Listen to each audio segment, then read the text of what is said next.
So, we know at this time where Matt Hardy and Brody Lee stand. We have the reveal of the Exalted One, and we see broken Matt Hardy. So, Brody Lee is confirmed as the Exalted One. I was way off on this one. I thought it was going to be somebody out of left field. There was all types of rumors that it was going to be Brody Lee for quite a long time, aka Luke Harper, but he is going back to his original indie name, which was Brody Lee. So that has been revealed. He is the Exalted One, and broken Matt Hardy has revealed himself as going to be helping out with the Elite at Blood and Guts. So this show started off with Cody in the middle of the ring in a dark arena. He starts off by talking about how important entertainment is, how that service is so important to people to get their mind off of things, to escape what's going around in the world. He says he's going to ask the best 3 athletes to come out here and stand with him, and even standing with him sometimes meaning standing at a distance, and they pan over to show that the place is completely empty. They are at Daly's place, which is the amphitheater that they have shot at before. I believe it was Fight for the Fallen. They did a Dynamite there at the beginning of the year. They're back here once again because it is owned by the Khan family, so it's a space they can get a hold of whenever they want, pretty much, as long as nothing else is going on. And he says that he's not going to live in fear, and this has made him feel alive. He hopes the people at home feel that way as well. Puts over Matt Jackson for a bit, says that Matt Jackson's anger at Hangman is misplaced, and he can't have that going into Blood and Guts. He needs that anger directed where it deserves to be, which is over at the Inner Circle. Says that Hangman is probably the best wrestler of the Elite. He thought that Hangman was going to be the first AEW champion, but unfortunately he lost to Chris Jericho. So did Cody. He says that Hangman needs to get over it at this point. And if he doesn't want to be known as the other guy in the Elite, then don't. Don't be the other guy in the Elite. Be the difference maker. Be the reason they win at Blood and Guts. He then talks about how his relationship with Kenny Omega is a strange one. They have been butting heads for quite a while, but he's still his friend. And then he says, but he needs the real Kenny Omega. He needs the best bout machine Kenny Omega. He needs the Elite to be elite. So Omega and Matt Jackson then come out to the ring, and Omega grabs the mic and says, it's a little strange. Talking on the microphone usually means being in front of a crowd, but in this case, they can't have a crowd, but is just amongst friends tonight. Says that him and Cody, yes, they have been at each other's throats for a while, and who knows if there'll even be a Dynamite next week. And he says, regardless, he wants to go out them, meaning them. He wants us to go out as the Elite, the same way they came into it as the Elite. Matt takes the mic, says he hears what Omega and Cody are saying, and he says, look at the ring. It's just the 3 of us. Nick is out indefinitely. Again, it's just the 3 of us. Where is Hangman Adam Page? Hangman comes out. He's up on the stage, and Matt says he knows things have been strained between them, and we probably can't fix this today or even in the coming weeks. And Matt asks if at Blood and Guts that he will stand with them. Page just lifts his glass, and you can see him he say the words, yep, and then he walks off back down the tunnel. Omega says it's weird talking to an empty arena, and he knows that we're all out there in TV land watching, and the best they can do is put on the best show they can. So damn it, hit the pyro, hit the lights, and let's start AEW. And the pyro goes off and the lights come up. So starting off the show, that is how they do it. And starting off the show, thanks for watching. My name is Eric with That's Wrestling. Thanks for watching or listening on podcasts. If you're listening to this as a podcast, shoot over to YouTube because I do this show live. Search That's Wrestling and you will find the channel. Subscribe. Hit that bell notification so it lets you know when I schedule the stream so you can be here live if you want to ask questions or anything like that. I answer questions while I'm doing the show as well. If you are watching this on YouTube, you can grab this as a podcast if you'd like in all your favorite podcast apps. If you cannot find it in your podcast app of choice, shoot me an email so I can get it added, eric@thatswrestling.com. And if you can't find it, you can always head over to thatswrestling.com and pick up the RSS feed over there.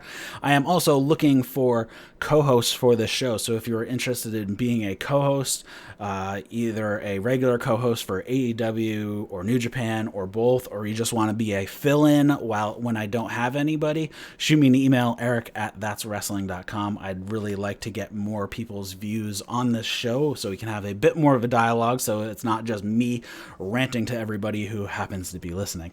So other than that, let's continue on for the AEW Dynamite review for March 18th, 2020. This is a very interesting show given that there was nobody in the audience. So just to kind of set the scene how they did, they were at Daly's place once again, but how they set up the camera this time, they're shooting directly at the stage. So it was the ring and the stage behind them with the big screen and all that stuff. So it looked fine, and if they didn't have like any angle shots or wide shots, you wouldn't know there wasn't an audience, though obviously it wasn't as loud. But what they did do, they pretty much set up all of the wrestlers were, they had faces on one side and the heels on the other side in the front row, and they were actually making quite a lot of noise throughout the entire show. So it really didn't feel that much different to me how everything worked out, even doing this as an empty arena. I have not seen the stuff that WWE has been doing. I haven't been watching them in a couple of years at this point. And I heard that it wasn't that great, and I was a little scared of how it would go with AEW. I thought this show came off perfectly acceptable, and it was not a big deal not having a crowd there at all. And even in some spots, it actually gave it a little bit of a boost because some of the stuff kind of worked out the way it did. There's plenty of character work by so many people just being in the front row. You had MJF and Shawn Spears were gambling on the matches all night. You had Lance Archer sitting with Jake the Snake on that side. You had SCU in the front row. You had Colt Cabana, who at one point got into it a little bit with Kip Sabian during that match.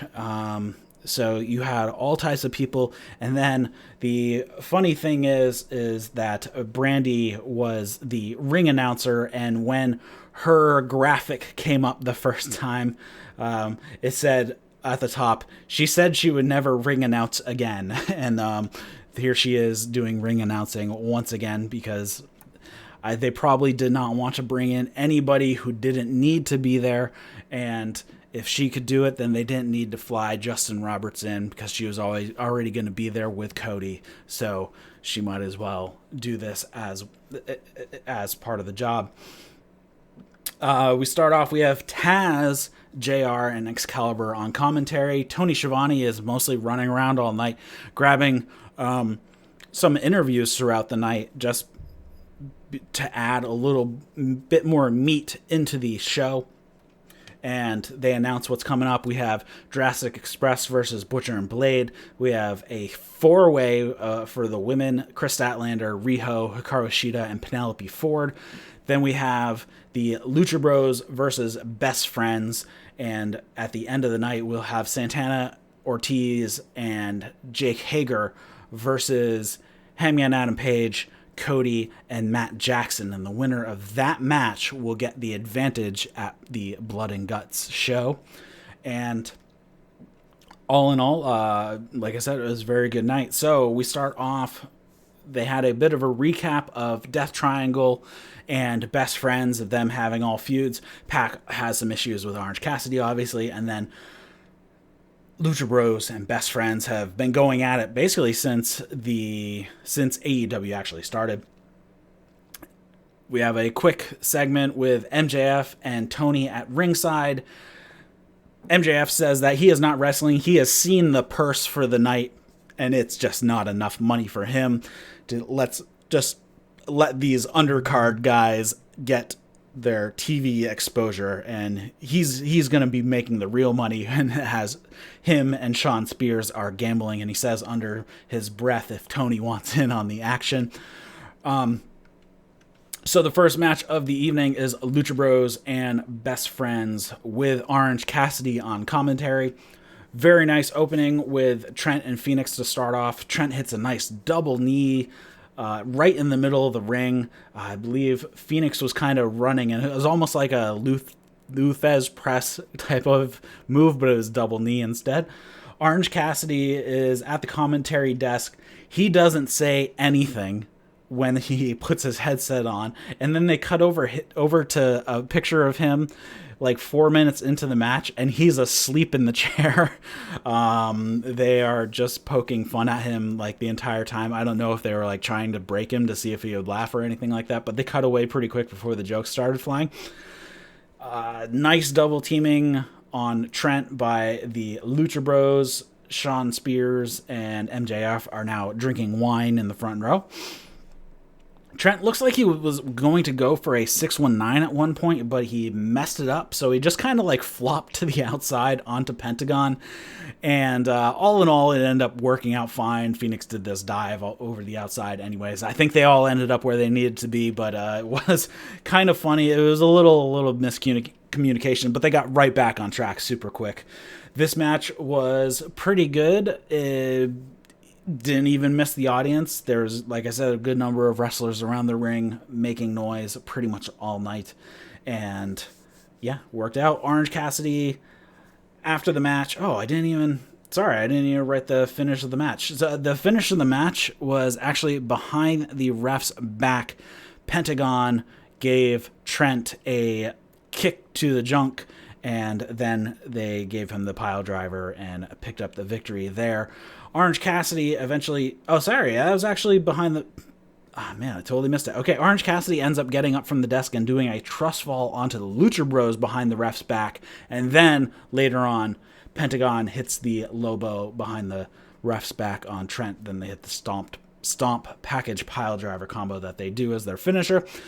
Tony is interviewing Best Friends, and Trent walks by and says, "He got me right in the dick." And Chucky T says next week he won't need a ref, they won't need a ring, and they challenge the Lucha Bros to a street fight and says to meet them in the parking lot next Dynamite. They strayed away from saying next week. Basically throughout this entire show they always said next Dynamite, because who the heck knows if they will be able to film next week again. It looks like they did not shoot anything extra to show next week. They just filmed AEW Dark matches, and that was it. So they have nothing in the can for next Wednesday. I would think that they would want to just shoot everything they can, either over a couple nights. So maybe they stay there and they shoot tonight's Dynamite, maybe what is now tonight, Thursday night, they would shoot the next episode. Maybe Friday night they'd shoot the episode after that. So they could get 3 episodes in the can ready to go. Then everybody could go home, be away for essentially 3 full weeks before they have to come back. And hopefully things will have died down at that point. And you can kind of confirm, make sure nobody has the human malware that is going around. That is the Gamers Nexus has been using that phrase for what's going on because YouTube hates the real world. So we will go with the human malware. And so, you could get 3 weeks away. Everybody wouldn't have to be there. They could stay secluded in their homes, or stay away from people to make sure that this doesn't cause a problem amongst the talent, because that would be really bad if they're only going week to week and they're not planning on doing any multiple episodes shooting in a row, which they could easily have done if they just shot, went live on Wednesday and then shot Thursday night and Friday night. They could probably pound out even more episodes because they wouldn't have to wait for commercial breaks or anything. They could just, they could probably pound out 2 episodes a night if they wanted to, and they could have the next 5 weeks of TV done if they did something like that. And it probably would not be a horrible idea to do that at this point. Maybe they'll make plans to do it next week if it gets too far. But the parking lot that of the venue was being set up as a triage center, basically, or testing facility for the human malware that we are currently dealing with. So I believe that was going to start today. So I guess they couldn't have filmed tonight. So we'll see. Next, we have a fatal 4-way match. It was Riho versus Penelope Ford versus Hikaru Shida versus Kris Statlander. Right at the beginning, Hikaru Shida and Statlander work together a little bit on Penelope. Kip Sabian gets involved a few times throughout this match. He grabs Shida and Statlander's legs as they're hitting the ropes, pulls them out of the ring, but both of them get a forearm shot in on Kip, and he runs off. Riho hits a nice dive onto Statlander, Shida, and Ford on the outside. She does the top rope dive off the crossbody, basically on the entire group of them. Statlander reverses this. Riho goes for this Hurricane Rana right in the middle of the ring, and Statlander stops it halfway, turns it into a backbreaker. It was a really nice move. Then, unfortunately, there was a little bit of miscommunication between Penelope and Kris Statlander. I'm not sure what was supposed to happen. What I think was supposed to happen is Penelope was up on the top rope and was supposed to give a Hurricane Rana to Statlander. But Statlander turned her head and ducked. So I don't know if it was actually supposed to be maybe a drop kick and there was miscommunication, or if it was supposed to actually be the Rana and Statlander turned instead of catching her. So Statlander still kind of flipped through it. It was a little sloppy, but then Riho and Shida hit moves on Statlander as well. I believe Riho then hit a Hurricane Rana in the middle of the ring, and then Hikaru Shida hit a dropkick. That's why I'm confused which Penelope Ford was supposed to do. If she was supposed to do a Rana, and then Riho was going to do a Rana, and then Shida was going to hit the dropkick, or if it was going to be dropkick, Rana, dropkick. Or she just got confused and thought the dropkick was coming first and not the Rana. So I think that's kind of where it all got messed up. Kip gets involved. Another point. Riho ends up hitting a drop kick on him, a sliding drop kick out of the ring at one point. Also then hits a flying knee to him as well, using Penelope Ford as a springboard. Ford tries to steal a pin on Riho at one point, but Hikaru Shida ends up breaking that up. Then we have Ford gives Statlander a great poison Rana. Looked really good, so I guess they made up for this a little bit. Penelope was selling her back a bit throughout this match after that botched spot, so she might have actually tweaked her back a bit, but she continued on with the match, and either it was just really good selling or she was a little hurting in the back. All in all, Shida ends up hitting a Falcon Arrow on Penelope Ford, then hits a running knee for the pin, and that is it for that. So Hikaru Shida continues to be on top of the rankings at this point to challenge for the women's title. Tony interviews Colt Cabana in the front row, and then there's a little dust-up between Colt Cabana and Kip Sabian, and they're talking smack a little bit, and at one point Colt Cabana actually slaps Kip in the face, and Kip makes his way out of the arena with Penelope Ford, and it looks like they're probably going to set up Kip versus Colt Cabana. I don't know. I haven't looked to see what they filmed on Dark, so I'm guessing that's probably going to be on Dark, but it could be a match for next week as well. We had a quick Moxley interview from earlier in the day with Tony. They had the Ford GT out because they are in the home area of Shad Khan, who is the actual owner of that Ford GT. So they actually got to show it off a little bit.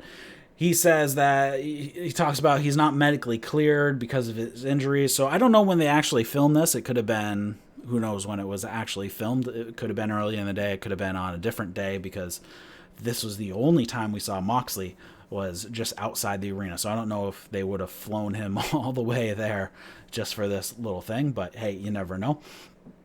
Says he'll forever be in the Inner Circle's blind spot. And whenever, wherever Blood and Guts happens, he won't miss that party for the world. So here is kind of a little bit of a teaser. So the Elite are down a man because Nick Jackson is out for a quote-unquote injury, even though it's actually his wife is supposed to give birth at any moment. I have not seen anything that has happened yet as of Thursday, so we will see. But anyways, that would leave a spot open in Blood and Guts for the Elite. You would think, oh, well, that makes sense. Moxley could fill that spot because he's been having issues with the Inner Circle like the entire time AEW has been around, since day one. So a nice little kind of tease there because he was not in the crowd. Then we have Jungle Boy, Luchasaurus versus Butcher and Blade. When Butcher and Blade come out, MJF is passing them some money, giving them some talk, because they are his hired henchmen and will do whatever for money, really. When Jungle Boy and Luchasaurus come out, Jungle Boy is obviously on Luchasaurus's shoulders for their entrance. The pyro came a little close to Jungle Boy, almost got his hair set on fire. I'm not sure if it actually hit him, but it came very, very close. He was talking to Aubrey about it when he got in the ring, pointing to his eye and kind of laughing about it a little bit. That he almost got set on fire by the pyro because it did get a little close to his hair. So we have Butcher and Blade versus Jungle Boy and Luchasaurus. No Marco Stunt. He stayed home. He said he had not been feeling good, so he decided to stay home. Not sure why the bunny was not there, because she is married to the Blade in real life. So a little strange that she wouldn't be there. You figured they would travel together since they already lived together, but I guess they probably pared down who they didn't need. So if you had, they don't usually need the bunny to be out there for the most part anyways. And she's usually just kind of a mouthpiece for the most part for this duo. So it works out. But just to limit the number of people who are at the venue. So that's probably why she was not there. Lucha. So JR makes this great comparison, I guess, or has a little bit of a criticism or critique of Luchasaurus's mask. Says that he needs to get some work done on that mask because it looks like a CPAP mask. And it's mentioned a couple times, so JR does not like Luchasaurus' mask, it would seem, and he would like to see that change, I guess. But it is JR just being a JR. They were actually very jovial throughout this entire episode. Taz and Excalibur cracked up over the comment from JR, and throughout this entire episode, they were just joshing each other, and it was all in good fun, and I thought it was very funny all night. Someone loses their beer or their iced coffee or something, a drink, whatever, was on the floor right behind the barricade, but Jungle Boy got thrown into said barricade and landed right on top of said drink, and that one went all over the place. I'm not sure what it was. Could have been beer, could have been an iced coffee or something like that. Taz, at one point, during an apron spot, says, "If you haven't heard, that's the hardest part of the ring." And then Excalibur is like, I would think that would actually be the ring post. So this is kind of a running gag through the show. There was another spot where Jungleboy gets thrown into the edge of the ring, and Excalibur calls it the second hardest part of the ring. So nice little joshing right there, and a little dig at how that is mentioned every freaking episode of basically every wrestling WWE constantly. So I'm not sure if it's just a little dig at them, because they always say, oh, it's the hardest part of the ring. Like, everybody knows that at this point, but then Excalibur's like, the ring post is way harder than the edge of the ring. So now he's calling the apron the second hardest part of the ring. Jungleboy gets worked over for quite a while, and throughout, like, I believe there's a commercial break in here as well. He was getting beat up throughout the entire commercial break. Luchasaurus gets a really nice hot tag, kicks the crap out of everybody. Butcher and Luchasaurus have another one-on-one, throwing forearms and whatnot. I kind of actually want to see a one-on-one match with these guys, because that would probably be awesome. After the 2 times that they've met, just 2 big guys throwing down, I think that would be a pretty fun watch. Eventually, Jurassic Express ends up hitting their finisher, which is kind of like the flip up from a tombstone position into a cutter. There's still not a name for it. They should probably name that move if they're going to keep using it. There was a blown spot right as Luchasaurus is pinning, I believe it was the Blade. So Luchasaurus is pinning the Blade, and Jungleboy is going to do a dive to the outside to keep the Butcher out of the ring from breaking up the pin. But the Butcher never actually got up, so Jungleboy bounces off of one side, and he's running to look like he's going to do a dive, and he kind of has to, like, stop before doing the dive out of the ropes, and then he kind of, like, hops over the rope out to the outside and just, like, does this one stomp. So it's a little bit of a blown spot. In the replay, you can see Jake the Snake in the background, and right when it happens, he's putting his hand over his eyes and, like, shaking his head because he saw that spot was completely blown. But it was fine. It wasn't a huge deal, but it was a little fun. If they didn't show that replay, it probably wouldn't have been as funny, but the replay had a clear shot of Jake the Snake standing or sitting right in the front row, right at the barricade where the spot ended up taking place, and he just puts his hand over his face and he's just shaking his head. I thought it was pretty funny. And of course, Luchasaurus picks up the win there. So the Jurassic Express have been having a pretty good 2020 so far. They've won a decent number of matches, so we will see if that continues on throughout the year. We had MJF and Shawn Spears. They're still drinking wine in the front row and still gambling. And then Evil Uno comes out. He says that the Dark Order, that the Exalted One is near, or calls everybody in the audience fellow Dark Order, and says that his brother Stu Grayson, John Silver, and Alex Reynolds have been doing his bidding in preparation for the Exalted One. And he says the Exalted One is near. The Exalted One is near. And then Christopher Daniels cuts in and tells him to shut up. And all he does is lie. He hasn't made anybody's life better. He hasn't made Alex Reynolds' life better. Hasn't made John Silver's life better. Hasn't made any of the jackasses that wear his masks' life better. Says that there is no Exalted One. It's just you two. And then a bit of music starts playing, and on the big screen, they show a hooded figure. He says, I'd like to introduce myself, that there are new rules of the Dark Order. He says he does what he wants, when he wants. If we knock on your door, you open it to the Dark Order. If you don't, we will kick it in and let the Dark Order in. And then he reveals himself to be Brody Lee, a.k.a., or previously known as, so PKA, Luke Harper. Says that Christopher Daniels may not be the first old man not to believe in him, but he will be the last.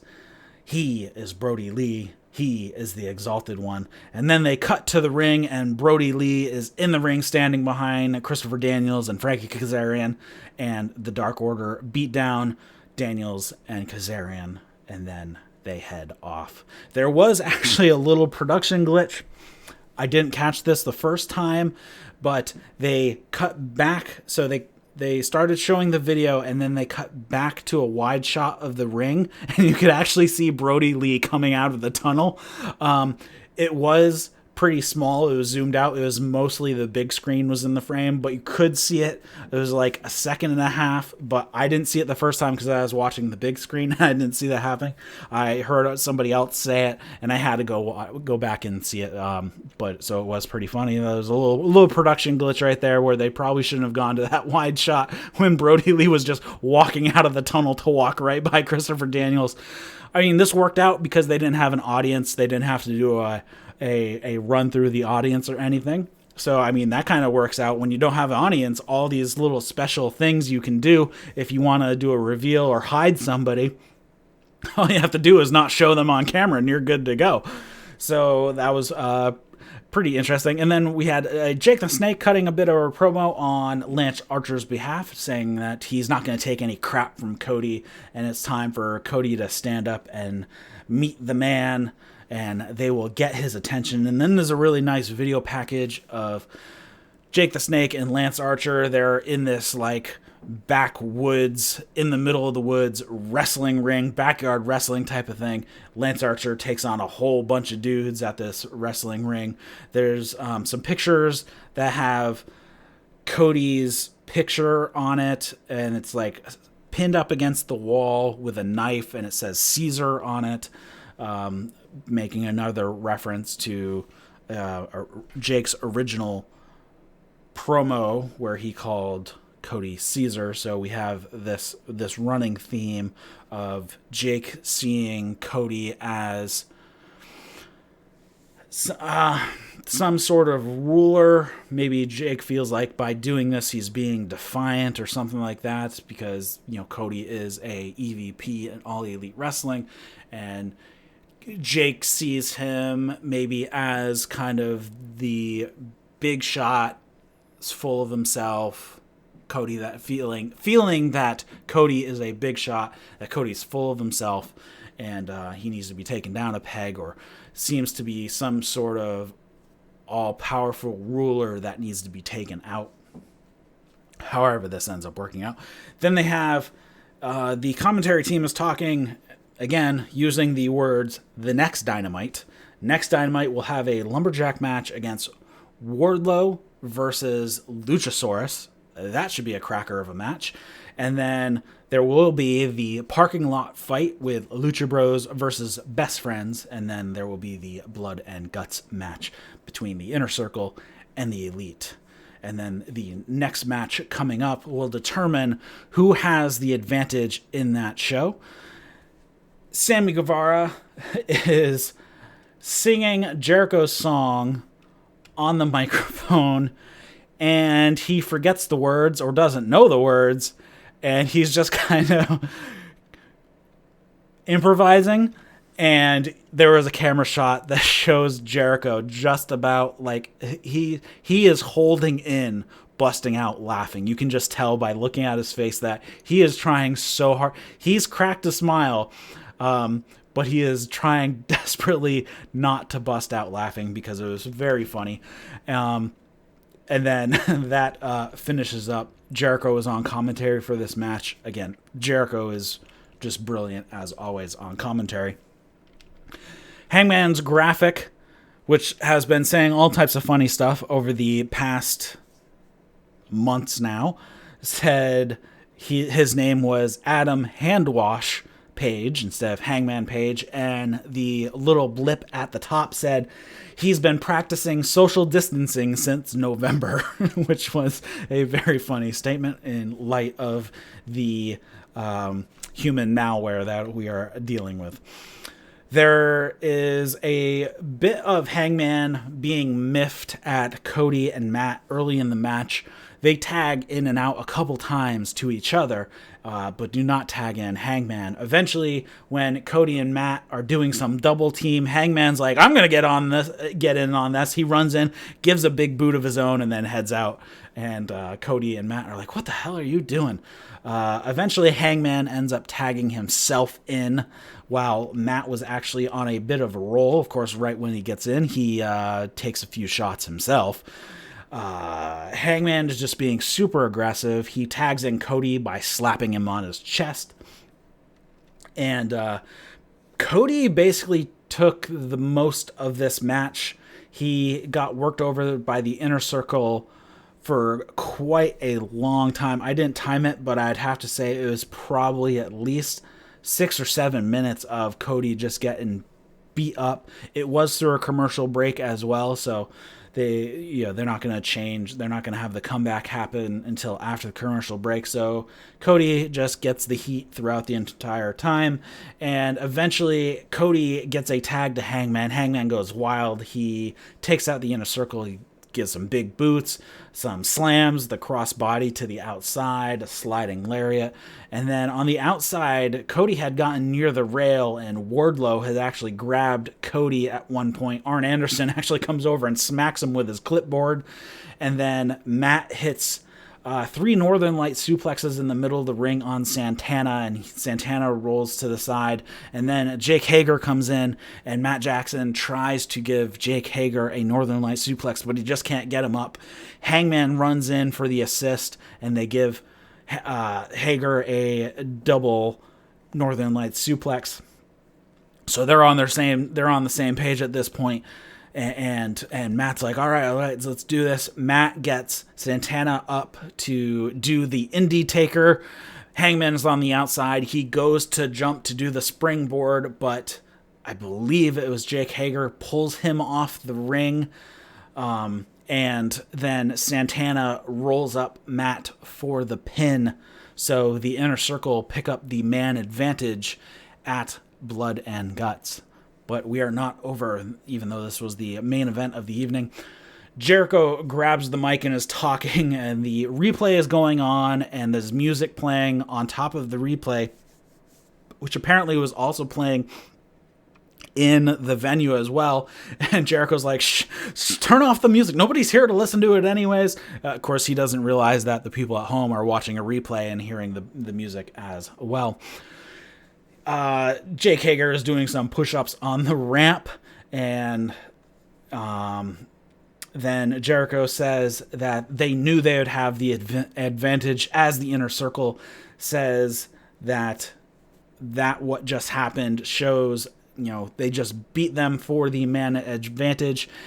And he has 4 points about it, so that was number 1. Number 2 is they're just the Inner Circle, so of course they're going to have the advantage. 3, he's making a decree that no fans are allowed at any AEW events until he says they can. The last thing he needs is some pumpkin-headed dipshits cheering on the Elite. And number 4, after what we did to your brother Nick Jackson, you guys only have 4 guys, and we have 5. And Jake Hager starts doing some push-ups. Jericho says, hey, Sammy, get on his back. You can tell just by the expression on Jake Hager's face. He's like, you jerk, you asshole, why did you do this? But he did manage to get a push-up with Sammy on his back. Sammy goes down to do a push-up, and he's like signaling Jake to get on his back.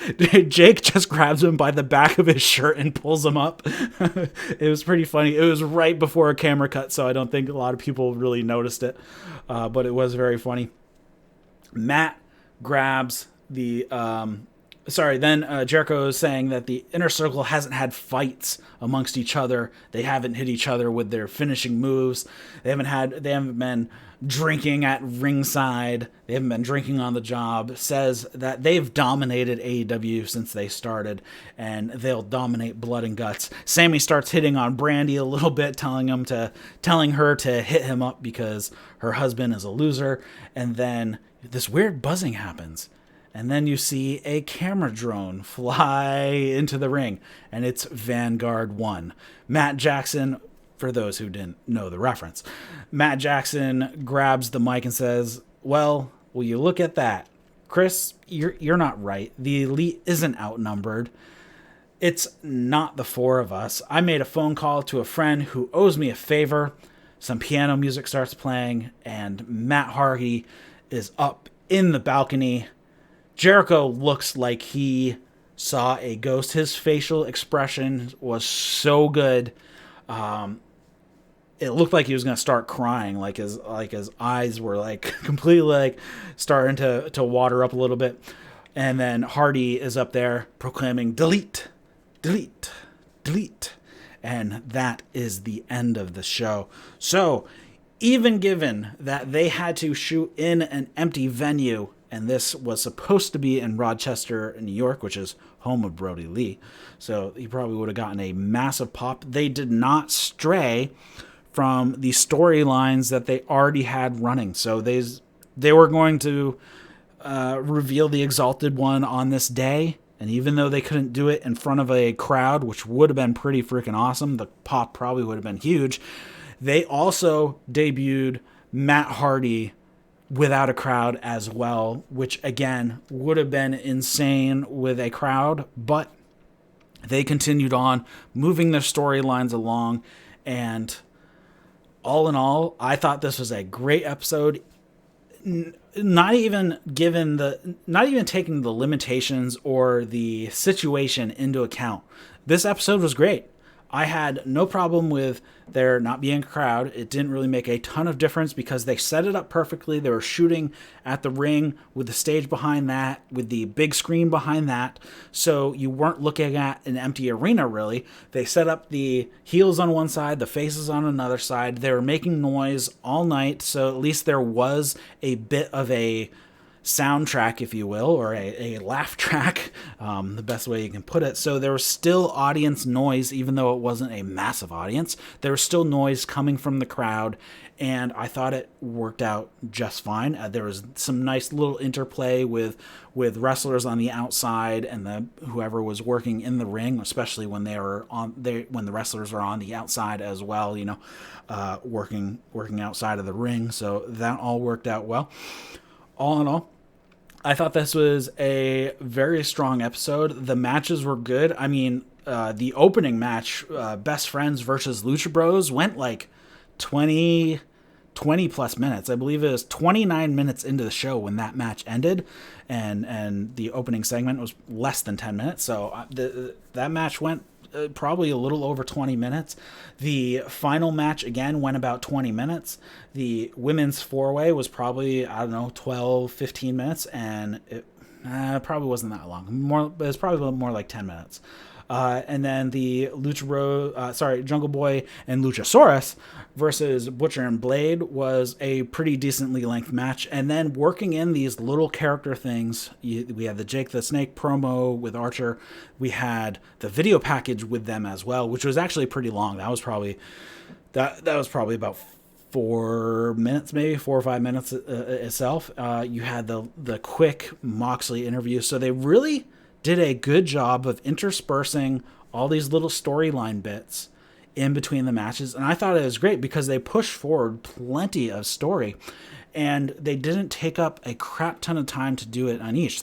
But they hit a ton of stories, which I think this right here was probably one of the best balanced shows between wrestling and segment work or promo work or anything like that. They basically had a short opening promo at the beginning with the Elite guys. You had a very quick, less than a minute MJF Tony Schiavone thing. Then you had a very long match. Then you had a very quick some other quick little things on the outside. You had the Moxley thing that was very quick. It was probably a minute and a half. Then you had Colt Cabana and Kip Sabian. Again, that was probably a minute and a half at most. So you had all these little things. And I think that's the way to do it because you don't get bored, because even though the segment is there, it's not wrestling. They're pushing story forward and they're doing it quick. They're getting in, pushing the story forward, and getting out. They're not just babbling on for 20 freaking minutes like I'm doing right now to you guys. They get in, get out, and move on. So if they want they could have 30 minutes total of promo and video package and all that type of stuff per episode. And if they push 10 stories along and they give them all 3 minutes, it's not going to feel like it drags. This show did not feel like it dragged at all because there was always something going on. And those little quick hits of story were perfect. 1 minute segment here, a 2 minute segment here, a 1 minute segment here. Worked out great, and it always kept moving along. And that is probably what you want to strike as kind of the balance. You can do tons of story if you want, just make it little short clips. And we know that they have been doing these storylines, that they've been pushing them pretty far. So we have the Hangman and the Elite storyline going back a very long time at this point. They said social distancing since November, which I think is actually correct on when the riff started between Hangman and the Elite. So we're coming up on 4.5 months at this point of this storyline. So they're not rushing anything. And if they push 10 stories on an episode, but only give it 2 minutes for each story, they can push these out a very long time and keep you engaged. And I think that's what AEW has been doing right, as far as being a new company and all that. They're keeping their audience engaged. And I actually checked this week's episode was something like 950,000 live viewers. So I believe that is up a little. I believe that's up a lot from last week because they hit really low because all the human malware stuff was on the TV. So at the second hour, so that kind of hit everybody. But it was a very good rating this week, and their plus 7 day DVR has been very strong, well over 1 million every week, and that's of course just the US. So who knows what the numbers are like in Canada and the UK and the rest of the world. I still want to know, if anybody knows how to get the number or has seen the number, how many people have AEW Plus through Fright TV. I would be very interested to know, so we can kind of gauge what the viewership is worldwide outside of those who have TV deals. I'd be very interested to see that.